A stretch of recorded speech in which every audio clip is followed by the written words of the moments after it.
Siomra Beag. Hello, ladies and gentlemen. Welcome back to the Digital Tiny Room. Welcome back to On Digital Siomra Beag. I am the Michael of Michaelandbenjaminspodcast. And ladies and gentlemen, please do remember that I don't want no scrubs. A scrub is a guy who can't get his Audacity settings right. It's Benjamin. It's me, I'm a scrub. I'm a boss. I've had a little joke at your expense there, Ben, because I was going to do it. Go on then. Go on. No, you got a little TLC reference in it. I was going to do a nice intro this week about how you were to Irish podcasting what the easing of COVID-19 restrictions were to society in general. Right. A potential light at the end of the tunnel. But then you made me sit around for half an hour while you fucked about with your settings. So now and as we know, Michael, Scrub can't get no intro from you. Yeah. So Ben, why don't you just give us the theme music there? Theme music for the podcast. We don't actually have any theme music. Very good. Benjamin. Yeah. Things, Benjamin, as I alluded to in the intro there, where I said you were akin to the potential easing of COVID-19 restrictions, somewhat of a light at the end of a tunnel. There's somewhat of a light at the end of a tunnel, Ben. For example, Ben. Go on. Did you know that Black Widow has a release date? Get out of town. Yeah, exactly, Benjamin. It should have been last week, apparently. Oh. That's when the original schedule was. So we should have seen it by now. I was thinking, Ben, we might do a podcast where we review it. A deep dive into the Black Widow movie. 10 things missed. What this means for the future of Marvel Phase 4. You know, the gamut. First of all, no Scarlett Johansson. What was all that about? That was one of the biggest fake outs I've ever seen. Didn't see her in the entire film. Yeah, not even in the scenes in the trailer. I couldn't believe they replaced her with Jessica Chastain. Very odd. And Charlize Theron, a strange 80s landscape. Yeah, it was very odd. Ben, I think you might have watched Atomic Blonde by mistake. I did. I see what's happened there. But Benjamin, anyway, it's coming out on October 28th, allegedly. Is it to be a cinema release? Yeah, it's coming out in the cinematorium, as they say in Italy, on the 28th of October of this year of our Lord 2020. This very year? Well, allegedly. I guess we'll see. Okay. I mean, it's a kind of wait and see gig, isn't it? Yeah, we'll see. We'll see if it happens. I'll believe it when I see it, Ben. Funnily enough, Ben, and existing as we do in this weird timeless limbo, that is only a couple of weeks before Eternals was supposed to come out. Oh, yeah. Which surprises me, because I still can't believe that Eternals is a thing that's coming out. It's weird, isn't it? Yeah. Get out of here. If I was that wonderful comedian whose name escapes me. Kumail Nanjiani. Yeah. If I was Kumail Nanjiani and I had gotten that ripped for the thing and then found out, the filming still hasn't completed, you're going to have to keep that up. No, I think they had filmed it, hadn't they? Oh, is it filmed? I think it's filmed, yeah. Well, it was due out this November. So I'd say... Okay, well then it was filmed. Yeah, I'd say it's in post. 'Twas in a can somewhere. Yeah. Anyway, Ben, we'll look forward to that. We'll do a real review of it when it actually comes out, but next week we'll do a fake review of it. Benjamin, is there anything else you can think of that's kind of piercing through the gloom of the current situation? Well, Michael, something that gives me an awful lot of hope in this glorious time is dystopian fiction. Oh, yes. I often look at it and say, at least it's not that bad, Michael. Yeah. One of my favourite dystopian fictions of the last 10 years would probably be Jun Boon-ho's wonderful Snowpiercer starring Captain America and Westworld's own Dark Rider. Ed Harris? Ed Harris is in it, yeah. He's the big bad. That spoilers for a movie that came out in 2011? I thought it was Tilda Swinton. Tilda Swinton is the mouthpiece for the villain. Oh, classic. Many people laud that film, Michael, of a train hurtling through a post-apocalyptic Arctic landscape as one of the great dystopian fictions with a very unique voice and tone that could really only be brought to life by master of Korean cinema, Jun Boon-ho. Yeah, one of the best train films. In fact, some people would say, why would you touch that? Why would you need to maybe mess with an already perfect piece of fiction? But Michael, not one to be scuppered by the limits of sheer decency and morality. Netflix is relaunching it as a little series. Is it a sequel, a follow-up? No, it's a remake. From the scratch? As near as we can all tell, yes, from scratch. It's only 10 years old, Benjamin. They've only launched a little teaser. And, Michael, they've already made some... They've already made some interesting choices, Michael. Right, go on. So Tilda Swinton's character is... Tilda Swinton, yeah. Tilda Swinton, the brother of Tilda Swinton. Yeah. It was very confusing in their household growing up. Yes, I can Tilda, which one do you want? And then they found out that it was actually Tilda Swinton in drag the whole time. Pretty good, They were devastated when they found out that their son was actually their daughter. Anyway, from that tangent to... Tilda Swinton's character in Snowpiercer, Michael, is repugnant, I think it would be fair to say. She's good. She's played to be rather obnoxious. Yeah. She's given a ton of fake prosthetics on her face to make herself quite hideous. Yes. Big, thick bottleneck glasses, bottle end glasses. I'm not sure how you'd rephrase those. Terrible haircut. Bloody, very, very strong accent that's just quite unappealing on the ear. And Michael, they've recast her character as Demi Moore. Demi Moore? Demi Moore, Half Moore herself. Really? Old Half Moore herself. And Half Moore is, as you may have guessed, Michael, not repugnant. Quite a good looking lady. She's a very glamorous update on that model. So is Tilda Swinton, of course, though. Tilda Swinton is a very glamorous lady, but she was intentionally made not to look like a very glamorous lady in a previously mentioned film. And Michael, they've recast our good friend Chris Evans. Yes. And he's to be a black man for a little bit of social commentary. Oh, is it? Or is it because they chose the actor based on his acting? Come on, Michael. Let's be honest. It's Netflix. They're the guys that put out casting calls for people of colour. What was the one for The Witcher? Ben. Oh God! What was the one for The Witcher? What was the phrase they made up? What was the made up phrase? I can't remember. Bloody dark. Look, Michael, it could be great. I mean, Netflix does good stuff. Did you just say bloody dark, Ben? No, I said it could be bloody great. Oh, it could be bloody great. Good. Because I was worried about maybe that you'd forgotten. I was worried briefly there that maybe you'd forgotten that you only play a racist on TV. I've started doing some method acting. Yeah. And I'm now fully racist. Good. 100%. Oh, good. Yeah, no, Anyway. that's odd. I don't really mind because I don't mind if they remake it. It's no skin off my nose. It's no skin off anybody's nose. It's just an unusual choice, I would have thought. It is, isn't it? What a weird thing to do. It's very recent and it's a quite beloved. Not beloved, but it's quite lauded and I'd say well-liked. It's beloved. Yeah, people like it. People like that film. Yeah, but I just thought it was an interesting choice. I'm not sure if Bong Joon-ho... I'm definitely getting his name wrong. Is it Bong Joon-ho or Jun Bun-ho? I can never remember.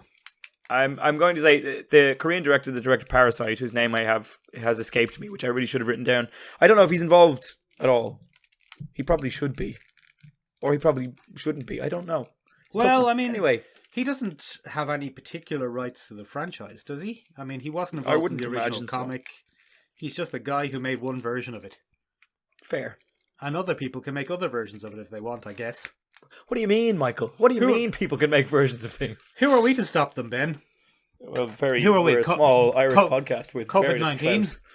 Yeah. Well, I mean, COVID-19 could stop everybody. Yeah. Speaking, Ben, of COVID-19 stopping things, a lot of movies and TV shows can't really go into production, so people are looking at alternative ways of delivering entertainment, like the audio play. Yes, like the audio play, Michael. Well done. Michael, Benjamin, I found out that there's going to be a bloody Sandman audio play. I'd say you were pretty excited about that, were you? From Audible. I was, Michael. Now, go on. I am going to read out the names of celebrities that are attached to this, right. And I want you to guess what character they might play in the broader Sandman universe. All right, okay, I can do that. So let's start with the lauded 28 film Venom, and the main villain there, Riz Ahmed. Who do you think he's going to play? Who's he going to play? In Sandman? Yes, in Sandman. Riz Ahmed, and he's English, isn't he? It's voice acting now. I know. He's English, so he's... Oh, yeah, no, mate. Darren. He's going to play Darren. He's going to play Darren. No. Yeah. He's going to be reprising the role of the Corinthian. Oh, yeah, okay. The Corinthian. So he's going to be the strange eyeball serial killer munching son of a gun. He's got mouths for eyes and eyes for mouths. Let's move on from there to podcast favourite Taron Egerton. Taron Egerton? Yeah, of Kingsman fame. Yeah, mister, got a little hat on. Who'll he play who's got a little hat on? That was an excellent Taron Egerton impression. He's Welsh, Stunning as well. Stunning. Mister, I've got a little hat on. Do a little kick. Who'll Taron Egerton play? He'll play Destruction. No, he's going to be Constantine, John Constantine. Oh, right, okay. Constantine. Matt Ryan won't be happy with that. No, I wouldn't say so. Matt Ryan is kind of he's pretty defensive. Carved out a little niche for himself. Yeah. He won't be best pleased about that. Bloody Oscar award-winning Michael Sheen. Who's he going to play? Tony Blair. He's going to play Tony Blair. He'll play Tony Blair, the famous Sandman character Tony Blair. He's only going to play bloody Lucifer, Michael. Oh yeah, no, that's good. Yeah, I can see that. Makes a lot of sense. Bloody noted man in a weird suit, jumping around, pretending like he's an animal. Andy Serkis. Andy Serkis will play. Are there any animals in it? Who's animals in? He'll play the ravens. Yeah, he will. He's going to play Matthew the Raven. Well done. Am I right? Yeah, well done. I got one. Well done. That's excellent. Bloody noted comedic actress from the American scene, Kat Dennings. Kat Dennings. Oh, she's quite busty. Okay. It's going to be her voice. That is what she's famous for. Death is the only woman I think in Sandman. Yep, you got it in one. Yeah. Got it in one. She's going to be Death, which I find disappointing because I don't know if that voice clicks with. Well, she's an actress, Ben. She could do a different voice. She could do a great job. She's not going to just do the two broke girls voice and go, "Do you lads want some bloody burgers?" Okay, that's the Limerick remake of that's the Northside Omni Shopping Centre remake of Two Broke Girls. I've clearly never seen Two Broke Girls. I won't do the last one for you, but James McAvoy is going to be Morpheus. I could have guessed that. Could you? Yeah, well, I could have done a bad joke. It could have done a bad joke. Yeah. I took away your chance to do it. And Neil Gaiman himself will be narrating the in-between scenes. Oh, of course he will, yeah. Yeah, so I thought it was pretty good. But to be quite honest, Michael, it's a pretty star-studded cast there for an audio production. Pretty star-studded cast. Yeah, I'll give that a listen then. I'll roll my earballs over that. It has other noted kind of comedians and stuff from the UK. Joanna Lumley is going to be Lady Joanna Constantine. Oh, yeah. Miriam Margolyes is going to be Margolyes, sorry. Reginald D. Hunter. Do you know who Reginald D. Hunter is? I do, yes. Yeah, he's going to be John Johns. He's going to be the Martian Manhunter. Oh, very interesting. So the premise behind all of this, Michael, is that they're really going to go through each... Yeah, well, if you've just mentioned the Martian Manhunter, he's from Volume 1 when Sandman was much more in the DC universe of superheroes. Yeah. That's interesting. So it is very interesting. I'll roll my earballs over that, Ben. Yeah, I'm really looking forward to it. The release date hasn't been 100% set yet. But it's bloody interesting, Michael. It should be a good old time for all the gang. Speaking of what-if stories set in the DC universe, Ben, you watched a film this week. I bloody did, Michael. I watched a whole film. A whole film? So did I, Ben. You'll be glad to hear. I actually watched it last week, but you hadn't seen it, so we kept it on the back burner. We've both watched a whole film. Yeah. Justice League Dark Apokolips War, Michael. Yeah. Justice League Dark Apokolips War. And ooh-wee. Oh, boy. Ooh-wee. Oh, boy. Howdy. Howdy. If you like seeing your favourite characters getting horribly maimed, you're in for a treat. So, we doing full spoilers? No, but I mean, that does happen in the opening scenes, and it's the premise, so... Holy God. Holy moly. Oh, my dark side. I hope you like your favourite characters getting their arms ripped off. Oh, because oh boy, do we have come on down to ruin my childhood. Yeah, we got characters. We got no arms. We got no legs. Akimbo. Yeah. It was bloody dark, Michael, wasn't it? Well, it says it in the name, Justice League Dark Apokolips War. Oh, I missed that. Yeah. Oh, well, never mind then. And it's surprisingly more of a John Constantine. Well, it's Justice League Dark, so it's not surprisingly more John Constantine, but it's a John Constantine film. John Constantine is apparently the most important character in the DC universe, according to this film. Well, this version of the DC universe, because in many ways that's what this is about. This is very much the DC animated universe's Marvel's Endgame. Yes, because it is the culmination of all the different Teen Titans films that came before it, and the few Justice League things that were thrown together. Justice League Dark, Justice League, yeah. And Michael, yes, Benjamin, I'm listening. Oh gosh, was I ticked off when they didn't.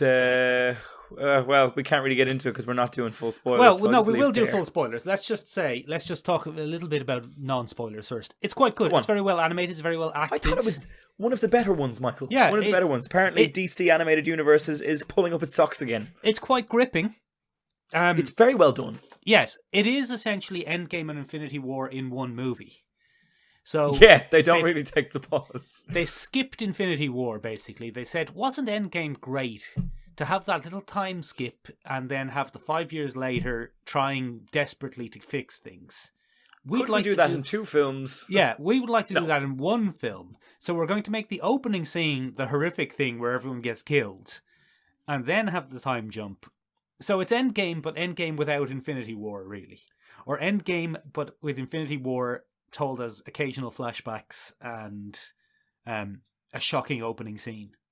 Yeah, pretty much. Yeah.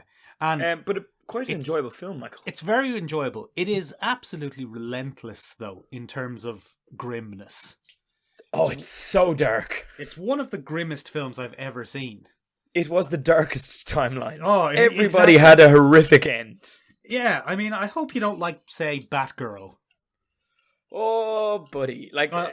There's only so many times you can watch your favourite heroes be descended upon by a pack of ravenous hybrid monster things. And literally, Ben, torn limb from limb. Literally. To see. I know. He was so straight. Like, the first time it happened, I was like, okay, nice off screen. Oh, no. Oh, God. No, that is his firmly on screen. Yeah. And such an interesting mutilation of the ideals you have for certain characters. Man, Wonder Woman, just what a piece of work by the time she's done so. Bloody hell, Ben. And bloody Batgod got an appearance. Wee Granty M was there in the background going, oh yeah. Oh, and wee Batman, there he is. No, he's the best new god on Apokolips. All of a sudden, just like that. It was, it's relentlessly grim, and it's a bit of a hard watch because of that. But it is fascinating and gripping, and it's a good showing for Constantine. Etrigan is interesting as well for the first time in a long time. Yeah. I like the way that it pulled together the kind of 2 apocalyptic stories present in DC. Well, 2 of the apocalyptic stories. The Apokolips issue, but obviously Trigon as well, who you can't ignore. Trigon. Trigon's a big bloody demon god. Yeah, so it really pulled those 2 plots together nicely. And, it all pays off in the end, and then... Okay, now we can go into spoilers, Ben. Let's take a little spoiler break. Little break now for spoilers. Here come the spoilers for the film Justice League Dark Apocalyptic War. Here they come. Like a John Constantine coming at you. There you go, Ben. Do your spoilers. Right, okay. And then they reset the whole fucking thing. I was so annoyed. They went, oh no, this timeline is too dark. Redo, do over. Dark. We lost. But I was just sitting there going, what? No. Yeah, look, I was alright with that, to be honest, because those DC films, I hadn't really realised that which of the films leading up to it were in continuity and which weren't. That's because they never actually laid that out. Yeah, because the last one I saw was Red Son Superman, and that clearly isn't in continuity with it's completely separate continuity. Yeah, and I saw the Darwin Cookish one. What was that one called? New Frontier. New Frontier. That's very early in the run. So I didn't know, Ben, and I've seen them out of order, so I didn't care. Now, having said that, I'm a person who usually cares about the continuity of the Marvel Universe, so I can see why people would care. Yeah, I was a bit irked by it. They put a lot of time and effort into that whole run, and it just didn't pay off in the end, really, because it was just like, well, just bloody get your boots on, lad. Do an L jog. Yeah, jog on, mate. You know what you have to do, mate. And it's just like, okay. I like the swearing. I like when Raven said, oh, for fuck's sake. That was good. Yeah, it was lots of swearing. Lots of casual little moments of swearing. I liked just essentially going, Apokolips, here's Trigon. Or not Apokolips, what's his name? Darkseid, here's Trigon. Trigon, here's Darkseid. You 2 deal with this now. We're going to fuck off. Yeah, see you later. See you later, lads. But the other thing was, like, you saw the, they took some really beloved characters and just fucked them up. Like Nightwing. Poor old Nightwing. He's a zombie man. A gross zombie man. Got a bloody terrible end. Yeah. Batgirl got literally torn limb from limb on screen.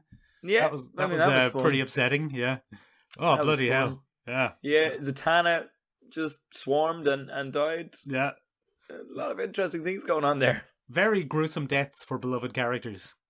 Yeah. Mm. Yeah, just... The whole time I was watching it, Ben, the only thing I could think is, I'm glad none of these are my favourite character. Yeah, no, it was tough for me to watch on occasion. I was just like, oh no. Batgirl's limbs. I'm a huge John Constantine fan, though, so it was fine, really, because it was John Constantine, the film. Yeah. That whole Justice League Dark run was quite interesting in the comics as well, so it was nice to see a lot of those elements come together. I enjoy, no matter how often I see it, I always enjoy the Swamp Thing, John Constantine dynamic. I just love how much he hates him. It's just an enjoyable dynamic to have an owl eyeball of. And Swamp Thing, he killed some of those Paradooms pretty well. Oh, he did a great job. No bother. Swamp Thing is a god. We'll get to that later. That's coming up later in the podcast. He was in his element, Ben. Hey, boom, boom. We should end Ben. there. That was a great job. Okay, then. Speaking of people in their element, Ben, I watched a film the other day. Wait a minute. Hang on. Oh, what? Whoa. What? What film did you watch? I watched the film Underwater, Ben. That's not your element, Michael. Well, I'm a fish man. I'm a man-fish. Your element is a dojo. Yeah. No, I saw the film Underwater, Ben. You'll get why I'm saying in my element now in a minute, Ben. What is that? It's a 2020, Ben, horror film from William Eubank. I knew. Is that something to do with Chris Eubank, the boxer? I think that we can assume that it is, and then we can talk like this for the rest of the podcast. That would be very nice. That's Chris Eubank, the person. Sorry to anybody who has a speech impediment that listens to this podcast. That was horrible. It's not really a mocking of speech impediment. It's a mocking of Chris Eubank. Okay, fair enough. All right. This is going to be an interesting Eubankers. That's the name of the podcast from now on. So, Ben, he's no relation, I don't believe, to Chris Eubank, Ben. But what he's done is he's gone and made... have you ever seen the film Alien, Ben? Yes. Imagine if Alien, Ben, was underwater in an underwater mining place. Well, that's crazy, Michael. And imagine if, instead of Ellen Ripley being played by Sigourney Weaver, she was played by Kristen Stewart. 2000s actress Kristen Stewart. 2020 actress Kristen Stewart. And imagine, Ben, if instead of the captain being played by, let's say, John Hurt, he was played by, for example, I've forgotten his name, the fox from Ocean's 12. He's famous. He's French. Vincent Cassel. Vincent Cassel. Imagine he was played by Vincent Cassel. And imagine there were other character actors in it, like TJ Miller, who used to be quite beloved, but now is a bit not very popular. There's a bit of a murky sex scandal, and yeah, I don't know anything about that, though, to be honest. And imagine that, for example, that the Screamy Lady was played by Jessica Henwick. Her from out Game of Thrones and Iron Fist. From out Game of Thrones, Iron Fist way. Yeah, that's your one. So they're on an underwater ship, Ben. No, they're on an underwater mining station, Ben, and there's an underwater catastrophe. Mm-hmm. And they have to try and escape to the submarine, but they have to go across the ocean floor to get to the submarine. No, because they parked the submarine away from their underwater. Classic blunder. I'm always forgetting where I parked the submarine. It was the backup submarine, Ben. You know it. But Benjamin, then it becomes a kind of the film Aliens.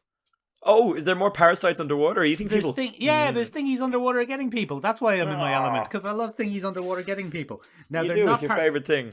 They're not parasitic, Ben. They're essentially the aliens. They're aliens from the film Aliens, but they're underwater. Imagine if aliens were underwater. In this case, Terrans. Are they actual alien life forms, or are they something we haven't found yet? Well, Ben, do you want the ocean twist? Floor? Go on, give an L twist. And this is a pretty big twist, I have to say. Okay, well, we do a little spoiler break again? We'll do a little spoiler break, because I've already kind of spoiled that there is a twist now. Don't say the spoilers. Don't say the spoilers. Don't say the spoilers. Here come the spoilers for... Well, hold on a sec. Before we do the spoilers, I'm just going to talk generally about the film. It's a good film. I enjoyed every minute of it, Ben. But every moment. I enjoyed every single moment of it. But it is very much... what I like in a film. It's a kind of action horror set in a kind of gross, dilapidated, dangerous place. Ben, I love a spaceship horror. I love it really floats my boat. So I'm not saying it's a great film by any stretch of the imagination. And earlier on, Benjamin, I compared it to Aliens, and it pales in comparison to Aliens. But no, it does. It does pale in comparison to Aliens. Noah, whatever her name is no Ellen Ripley, for example. Okay. TJ Miller is very amusing in it, and you want him to live, but he just played the actor TJ Miller.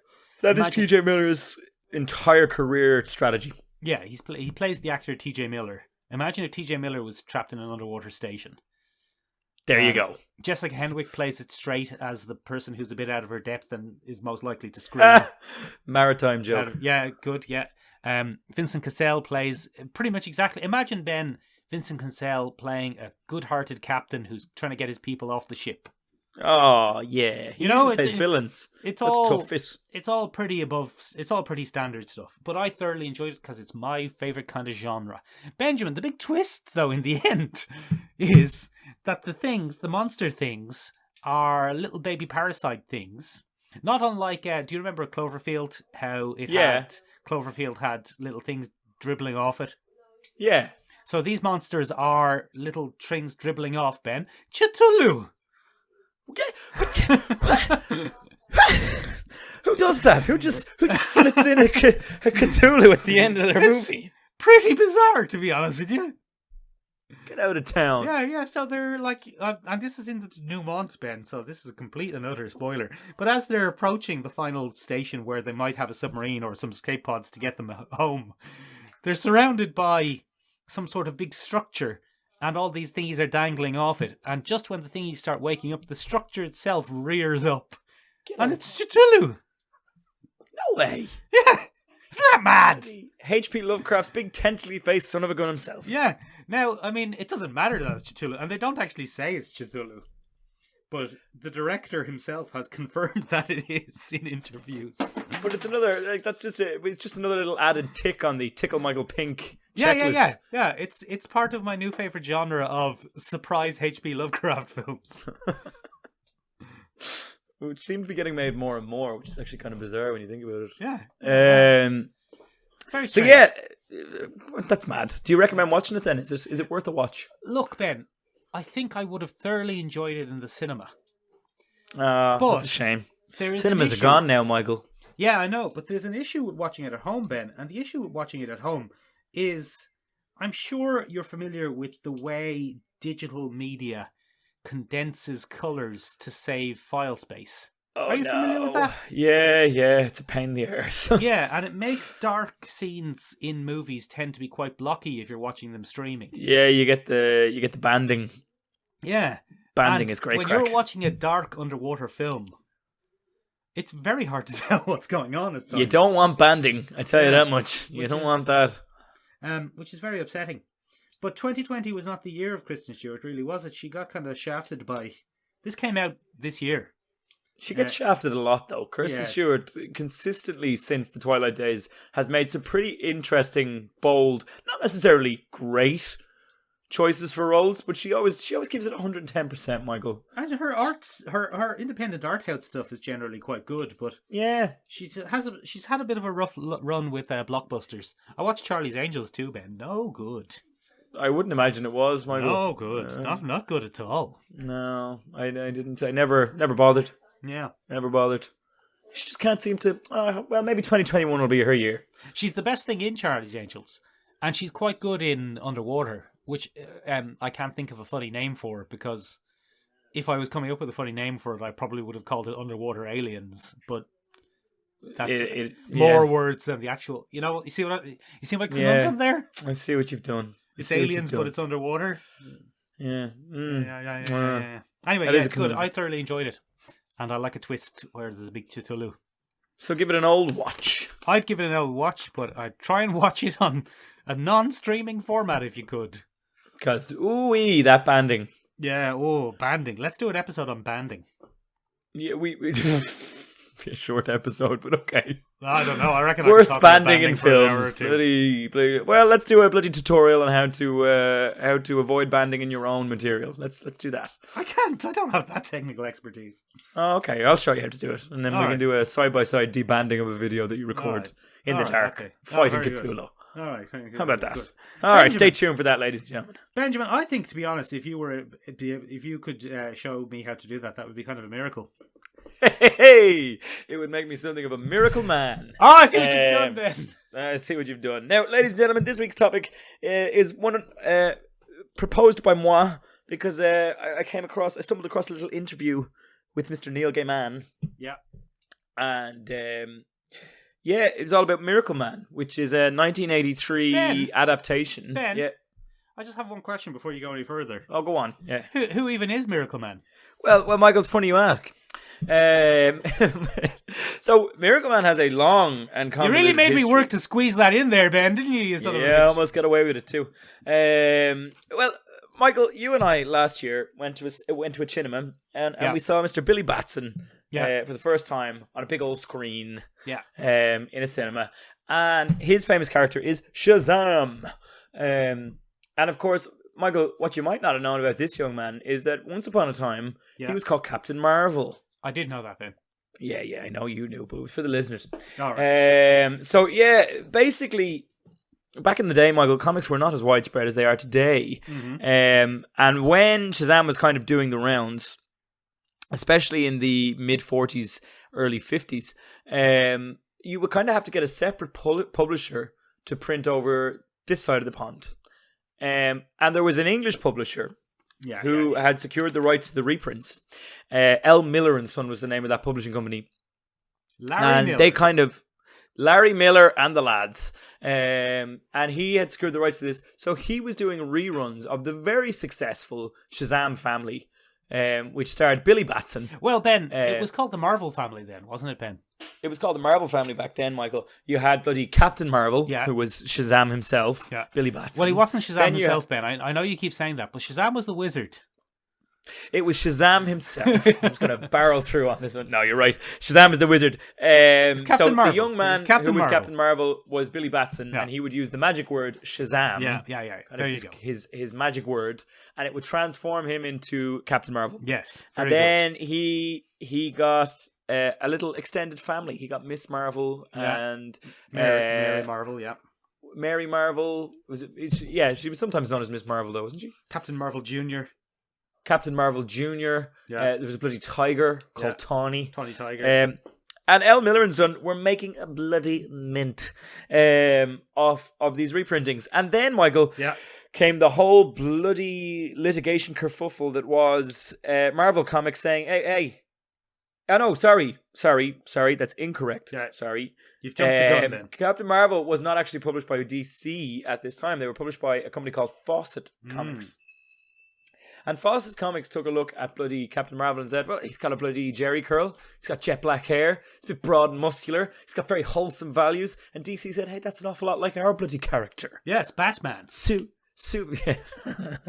I see what you did there. Superman. Oh, which I'm not sure is a fair comparison, but maybe it is. I don't know. I haven't done enough reading of those two early issues. I have. It 100% is. Captain Marvel is 100% a Superman ripoff. What Captain Marvel brings to the table was the whole idea of it being a kid. That his real personality was a kid, so kids could relate to Captain Marvel, which is probably why he was briefly more popular than Superman. There you go. Yeah. So the litigation process started, and in 1953, Fawcett Comics settled out of court with DC.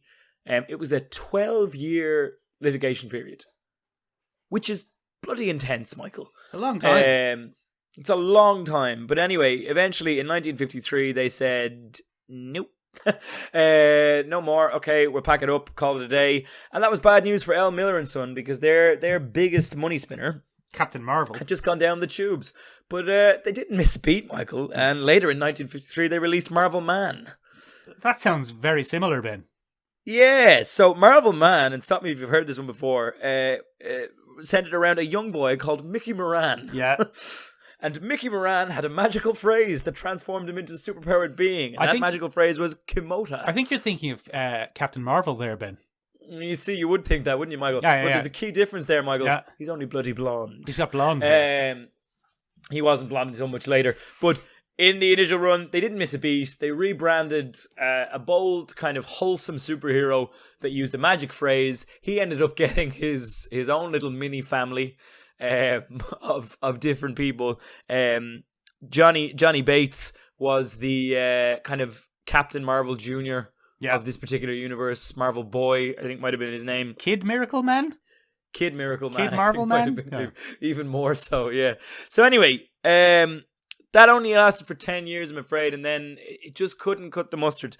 And the reason it couldn't cut the mustard, Michael, is because most of those early Marvelman comics were printed in black and white to save on costs. But then the Silver Age came along and ooh-wee. That changed things, Ben. People wanted their colour. Was it bloody colourful? They're Jack so they couldn't compete.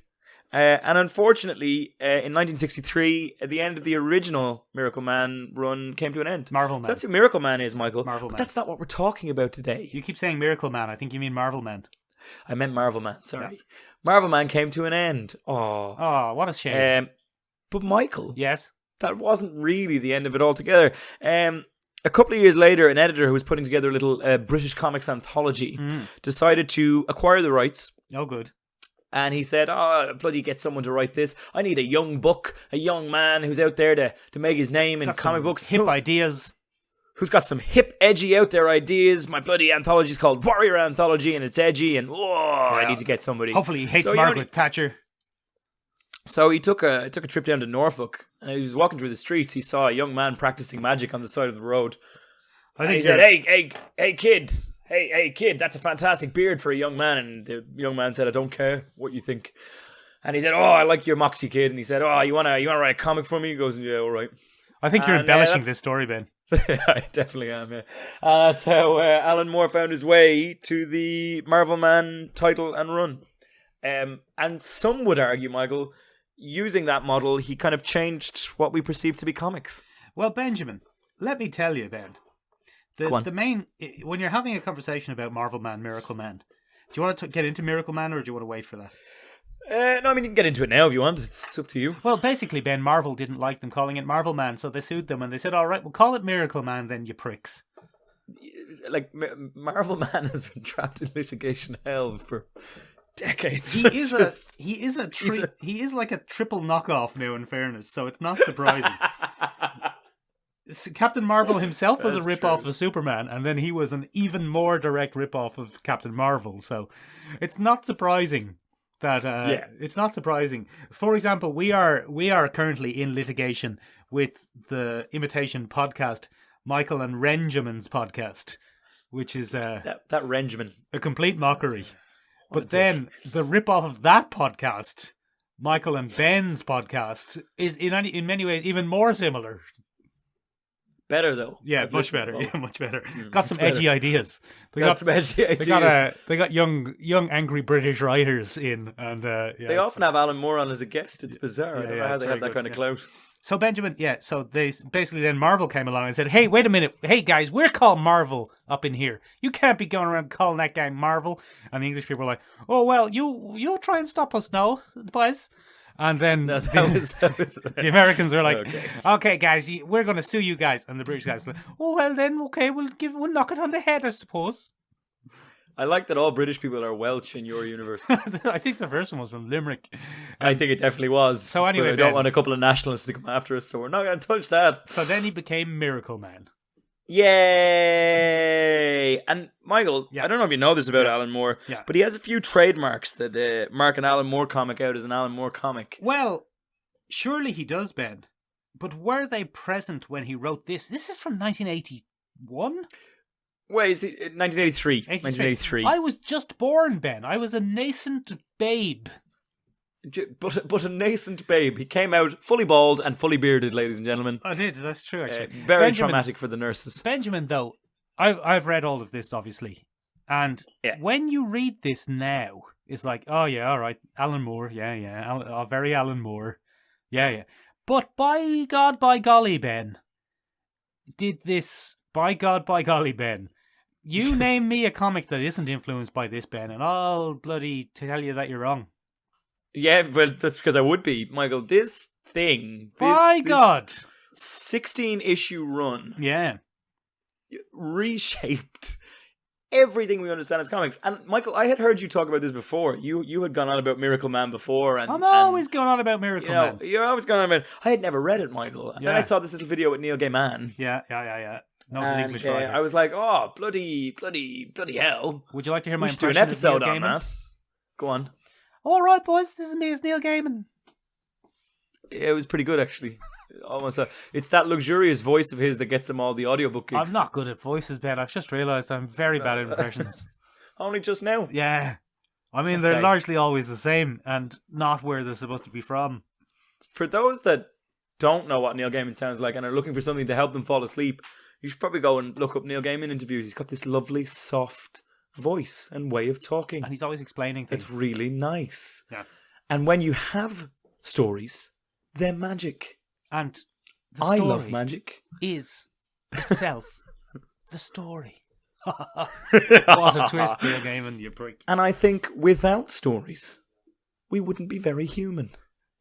And without humans, there would be very few stories. Boom! It's me, Neil Gaiman, teaching on Neil Gaiman's writing masterclass. It was bloody excellent from both of us. Well done. Go on. I'm very proud of both of us there. But anyway, get back on track. So, the big change that Alan Moore makes is that he lets old Mickey Moran grow up. Yeah. That's the big conceit here. And I think this is the beginning of an aging continuity. As you said, Michael, it's hard to find a comic that hasn't been influenced by this, but these are all the seeds of what would mark Alan Moore out as Alan Moore. And Neil Gaiman, and Warren Ellis, and Frank and Whiteley. Neil Gaiman, and bloody Grant Morrison, and Grant bloody... Morrison, and anyone and everyone who's... Any British writer who has made their mark on the comic book scene has undoubtedly been heavily influenced by this run. Ben, there isn't an original idea in comics since this. Possibly not. That's everything that has happened in comics since this is this. Yeah, no, that's true. I'm gonna have to agree with you there. Anyway, let's do a quick kind of breakdown of this and look at the beats. Yeah, all right. Let's look at the beats. Yeah. So there's one arc. It's the Miracleman arc, 1 to 16, and there's 3 kind of major acts within that are all comprise a mini set of issues to kind of go through each one. So the first arc could be looked upon as, I suppose, the awakening, or I think that's what it's called. I think that it's like basically the mountain rumbles and God remembers who he is. Is kind of the way you could look at this one. And Mickey Moran is now a grown-up man in 1983 in the kind of, he's a journalist in a kind of classic Clark Kent riff. He's a schlubby man. He's a schlubby man, not having a great time. Michael often has an migraine. And he often has an pain in his mind. And he's having some bloody wicked dreams, Michael. Not Mark Wahlberg wicked smart dreams, like wicked dreams. Like they're not pleasant. It's flying and explosions. He's flying and there's some explosions and it's just a grim old time, Funnily enough, they're not dreams though, are they? They're real, they're memories. No, they're bloody hidden deep memories, Michael. Look what you did. Look what you did. He has dreams from a past life, Michael. A life that nobody else seems to remember. Yeah, exactly. And Michael, we have a bit of a Deus Ex Machina event that takes place because in a classic kind of British writer's 1983 thing, he's only going to an anti-nuclear weapons protest in 1983. Oh, get these bloody nukes out of here. Get these bloody nukes out of here. What if the Ra get them? What if Paddy gets them? What if Paddy gets his bloody mittens on them? He'll rule the world. So there's a lot of that. And then he suddenly remembers the amazing phrase that's kind of been swimming to him in his dreams, and it's Kimota, which is atomic spelled backwards. And suddenly he's transformed back into Sentry. Miracleman. Oh yeah, sorry, Miracleman. It's not Sentry. I only after I read this, Michael, did I realise that the Sentry is just a wholesale rip-off. That entire arc. I know, I'm telling you, Ben. I had no idea. This is why I'm always going on about it. No idea how much that was ripped off from Miracleman. Sentry, I mean, what's Sentry about? It's about a schlubby man called Rob Reynolds? Is that his name? Yeah, Bob Reynolds, I think. Yeah, Robert Reynolds, but Bob Reynolds. Yeah. And he's a schlubby man, and he has migraines and headaches, and he remembers a life of a superhero that no one else remembers. And then through a series of events... all of a sudden... Yeah, through a series of events, he remembers his special ability to turn into a golden superpowered god, who's a rip-off of Superman. Sentry is Marvel Man. Yeah, it's mad. Now, the twist of Sentry is that the Void, his nemesis, is also him. That doesn't come from this. No, that's a whole other thing. But that's Sentry's contribution to the mythology. It's just arcade games. When you play against your slightly off-colored version of yourself. Your shadow self. Shadow self. I think that was invented by Prince of Persia. actually. Could it be Prince of Persia? What a classic. But anyway, moving on from there, he goes back to his wife and he's like, "Hey, I'm sexy now. Look at me. Got me some abs." And she doesn't seem at all fazed by this, which I find the funniest part of the entire comic. She's like, "Oh, right, okay." My girlfriend would like if I was a foot taller and in better shape. I think everyone's girlfriend would like if they were a foot taller and in better shape. Ben, to be honest, I think everyone's girlfriend would like if I was a foot taller and in better shape. Amen. Amen, brother. Amen. But anyway.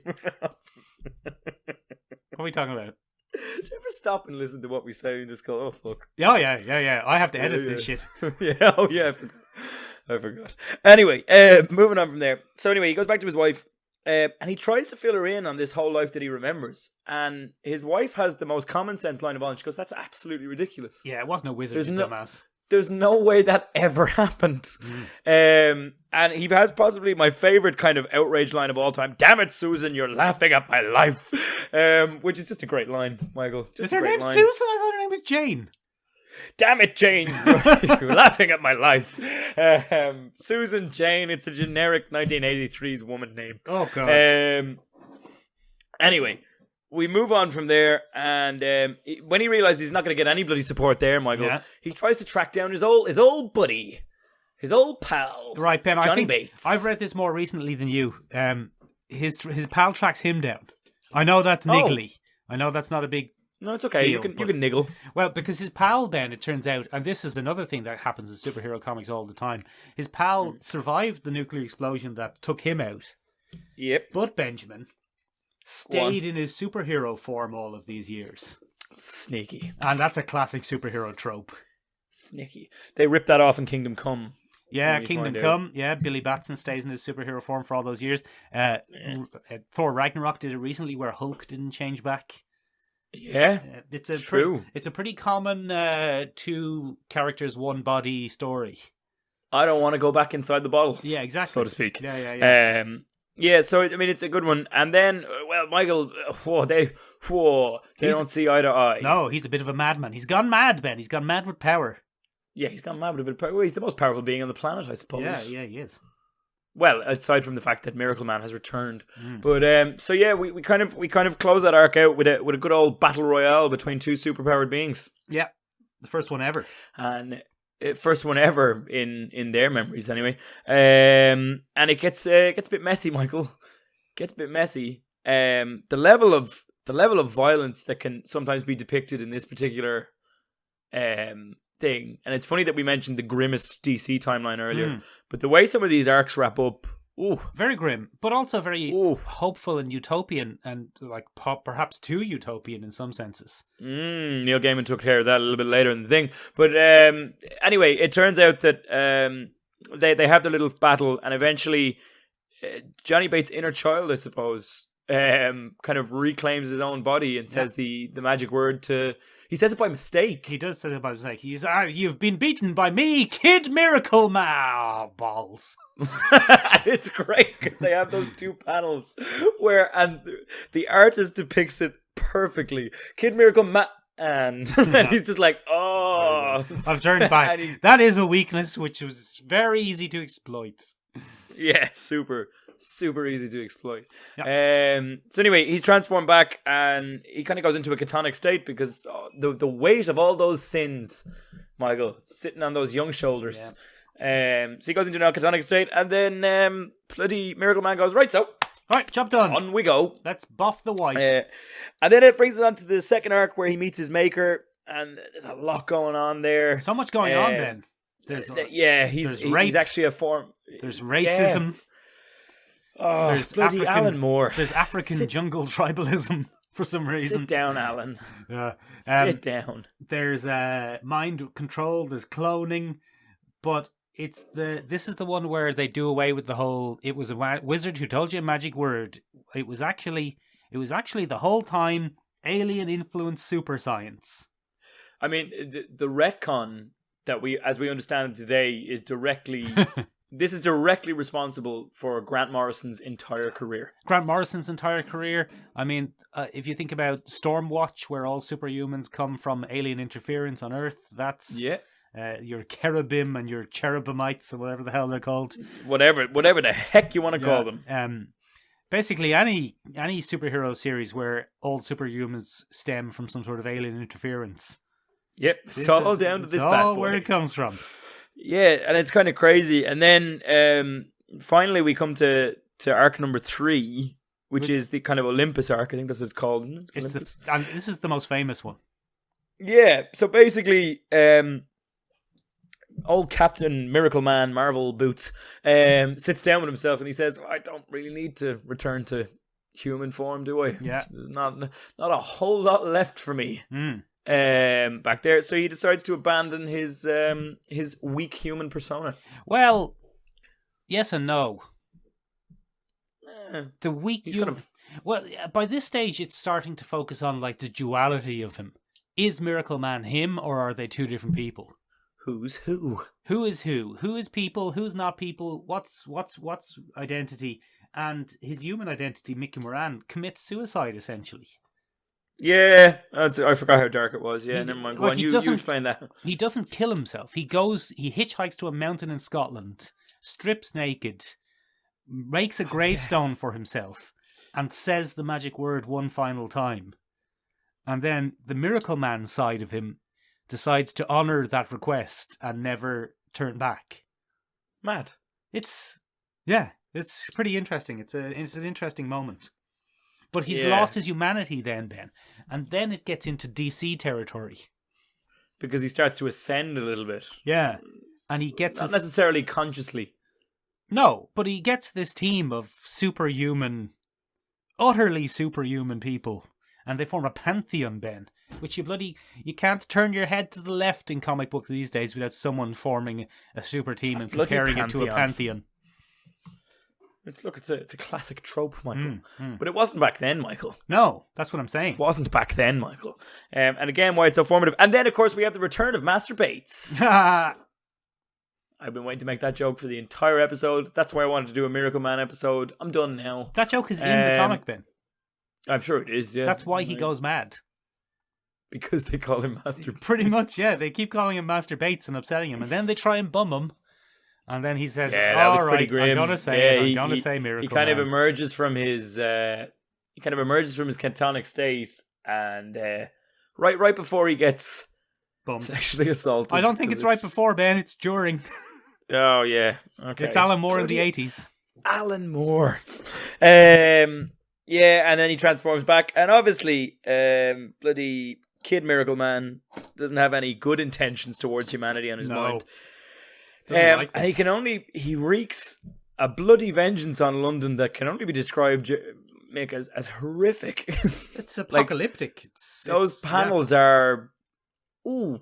And again, Ben, these days, a comic having the chutzpah to graphically destroy a major city every second day. Yep. Happens all the time. Happens all the time. But that sort of scale of comic book thinking wasn't common back in the olden days. Especially a real life city. A real life city with real life people getting their hands ripped off. Yeah, like one that people knew and walked around. And getting their skin taken off and hung up on a line. It's kind of crazy. Kind of insane. Well, he's an insane person, Ben, remember. Yes, I forgot that. He goes completely mad and kind of takes it out, and they have to duke it out all over again. And then it has one of the most depressing endings ever, where he kind of just has to do away with that young man. He has to make a big choice. His trousers still down around his ankles. Yeah, that's the grimmest part, isn't it? Like, he didn't even have time to pull up his jocks. Yeah, and then he gets his head crushed by a superhero.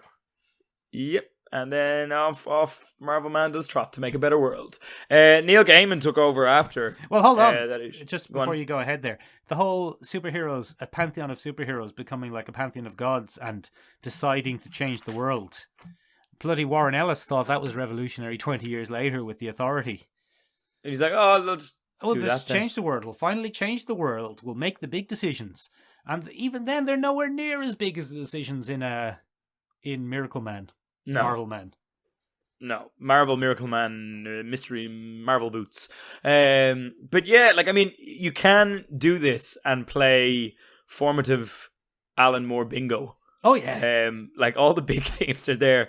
The huge one I think that has shaped his entire career is the hero as God. Like he does that again and again and again and again. He's there. Miracleman is obviously his first instance of that. He does it a little bit later with Dr. Manhattan. He does it a little bit after that with Swamp Thing. It turns out Swamp Thing is not just a big monster in a swamp. He's a bloody elemental force that rules the planet. You know what I mean? He did it with Supreme. What happens when someone decides they should be in charge? You know what I mean? Like all of these things have been played around with since that very day. He hates Margaret Thatcher. He hates Margaret Thatcher. Who doesn't? I mean, really? Unfortunately, bloody sexual assault is a narrative arc. Yeah. Bloody classic Alan Moore there. Heavy-handed moralizing on what the potential of humans. There's that whole little mini section at the end was like, think of the potential you could have when you're all gods. And I was just reading that going, oh, Jesus, Alan. The inherent potential of humanity. I'm just not for that. I've never really enjoyed it. There's a classic fear of the nuclear. Oh yeah, of course. Bloody, shaking in my boots. Bloody nuclear power. It is interesting that they get rid of all the nuclear power. Because at the time, probably Alan Moore wasn't very aware of nuclear power being probably the safest and cheapest form of electricity. And it's like well maintained nuclear power is probably what a utopian society would use. Yeah, well, I mean, you can't say that now, Michael, can you? It's but bloody late now. Geo bloody thermal, a superhero man doing a geothermal. That's what Alan Moore thought would. Let's just chap straight into the Earth's core and mess around with that for a while. That'll be fine. That'll be fine. That won't have any negative ramifications. Yeah. Alan Moore, why didn't you realise that nearly 40 years ago, you big dumbass? And then I suppose the biggest kind of Alan Moore bingo moment is power changes irreversibly. That's just Alan Moore's bag. Like, once the lightning's out of the bottle, it does not go back in. Can't get it back in. And I suppose that's one place where a lot of modern comics have diverged from that original template that Alan Moore gave them. Most of the time in modern comics, what we see is a bloody Metropolis having a crumble, a bloody Gotham falling to the dogs, a bloody New York having a bloody Thanos event, and everything goes back to normal. Yeah, I mean, it doesn't make sense that the Marvel universe of now would look like our society when Tony Stark invented arc reactors in the 60s. Yep. It doesn't make sense. It doesn't make sense. And it's a suspension of disbelief you have to take with comics that with Doctor Strange around fixing any problem, that there are still problems. Yeah, like, to be honest, if there was a guy that could click his fingers and just fix it all, you would not. There's no way you would have global warming or any of the issues that we currently face. And that's Alan Moore's big issue, isn't it? That's why some people say that the biggest thing that Alan Moore did with taking this character was he took it seriously. I think that is like the secret to this arc. He didn't just have him punch bank robbers. No, like once that guy is out, that's it. Yeah. Nothing goes back to the same. And that's been repeated in his work again and again and again. Again, Dr. Manhattan. Once that decision is made, once Dr. Manhattan is created, that's it. Although, funnily enough, Ben, the recent, very popular and very successful Watchmen series on HBO did kind of reset the world by just having Dr. Manhattan fuck off for a while. Yeah, I wouldn't call that an Alan Moore bag anymore. No, I don't think Alan Moore would like that. But what does Alan Moore like? I don't think Alan Moore likes it at all. Alan Moore likes very little. A good strong cup of tea. Yeah. And a bit of magic. And an old untouched run from 1953 to 1963. So very quickly, Ben, because we're closing in on time. How did Neil Gaiman undo it all? Because I've never read the Neil Gaiman stuff. I don't know if he's undone it all, Michael. He just took the idea and ran with it. He really focused on this utopian society. So we get to see the thing that Miracleman was working towards at the end of his third arc with Alan Moore. And Neil Gaiman takes that idea and really pushes it forward. So he shows us in the society. He was going to write another 3 arcs, as kind of a nice way to tie it all up in a pretty bow. But then litigation, Michael, stopped that run from coming through. So the first 3 runs and the first arc was completed, and we got to see this utopian ideal, this new society of superpowered people. But we also, Michael, got to see a classic Inhumans, a few cracks in the wall. Oh, very good. And so that was about to all fall apart. And then, unfortunately, Michael, litigation hell clamped its cold, lifeless hands around the franchise again, and that was it. We still haven't gotten to see what Neil Gaiman would have done with the rest of the world. I do think it's probably important to note that Alan Moore directly asked Neil Gaiman to take it over. Right.